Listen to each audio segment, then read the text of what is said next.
बचपन से ही हम जब बच्चे को ये कहते हैं ना, खूब अच्छे से पढ़ाई करो, अच्छे मार्क्स मिलेंगे, उसके बाद बड़ी नौकरी मिलेगी, खूब पैसे कमाओगे और पैसे से जो चाहे वो खरीद सकते हो।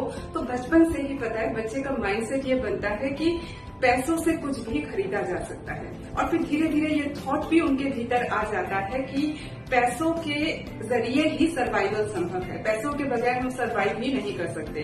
और जब आगे चलकर यही बच्चे बड़े होते हैं, नौकरी मिलती है, तो नौकरी में सर्वाइवल के लिए वो अपनी आत्मा तक को बेचने के लिए तैयार हो जाते हैं। तो गौर कीजिए, एक छोटी सी बात कहां से कहां तक पहुंच जाती है। लेकिन हकीकत का एक बड़ा पहलू ये है कि अगर फसल ही न उगे तो पैसों से भूख नहीं मिलती।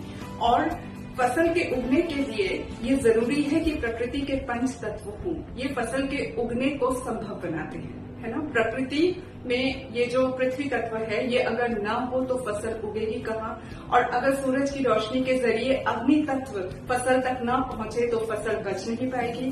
साथ में जल तत्व अगर फसल की जड़ों तक न पहुंचे तो भी फसल का बचना संभव नहीं। वायु तत्व जरूरी है क्योंकि वैक्यूम में तो फसल उग नहीं सकती। और स्पेस हम लोगों के लिए, हम सबके एग्जिस्टेंस के लिए जरूरी है।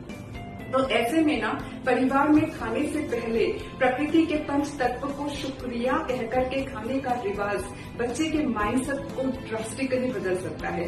वो प्रकृति से गहराई से जुड़ सकते हैं, महसूस कर सकते हैं कि किस तरह से ये पंच तत्व जो है इस खाने को हम तक पहुंचाते हैं और हम सरवाइव कर रहे हैं। ये खाना भी मिल रहा है, हम भी सांसें ले रहे हैं, ये पंच तत्व है इसलिए हम जिंदा हैं। साथ ही साथ ये रिवाज कि उन सबको शुक्रिया कहना जिनकी वजह से ये फसल उग करके बाजार से होते हुए हम तक पहुंचती है। ये जो शुक्रिया का भाव है ना, ये बच्चों को बचपन से ही शेष समाज से जोड़ने लगता है। उनमें कोऑपरेशन की भावना बचपन से ही आने लगती है। और इस तरह से जब हम प्रकृति के पंच तत्वों के लिए प्रकृति को शुक्रिया अदा करते हैं, साथ ही साथ उन लोगों को भी शुक्रिया अदा करते हैं जिनकी वजह से ये खाना हम तक पहुंचता है, तो हम ना प्रकृति से, समाज से गहराई से जुड़ करके प्रकृति से और गहरे में प्यार करने लगते हैं। और इस तरह से प्रकृति को प्यार करना ना यूनिवर्स से और गहराई से जुड़ना ही है।